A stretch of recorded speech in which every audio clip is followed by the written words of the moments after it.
So pretty much this is what structural liquidity actually look like in a nutshell. So over here we have the sell side liquidity built around here. All right. So this is sell side liquidity. All right, and then we also have an inducement around here, of course. And after this inducement, we have this liquidity, and of course, we had structure built to the upside. Now we have this breaker structure built around here. So what am I kind of waiting for? I'm kind of waiting for the market to come back to the downside around this region, all right, to kind of take out all of this liquidity.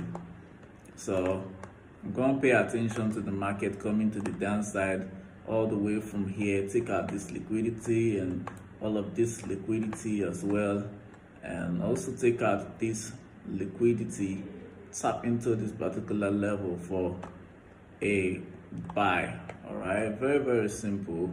So I'm gonna have, so my entry is gonna be around somewhere here. Okay, so this man, so this low over here becomes my protected low, right? So I'm gonna have my order like this, and very simple, right?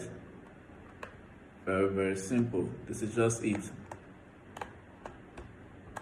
And this is a very important setup in the market. Basically, structural liquidity can give you a trading edge that enables you to trade more than 1 to 2 risks to reward, and or even more than 1 to 3 risks to reward.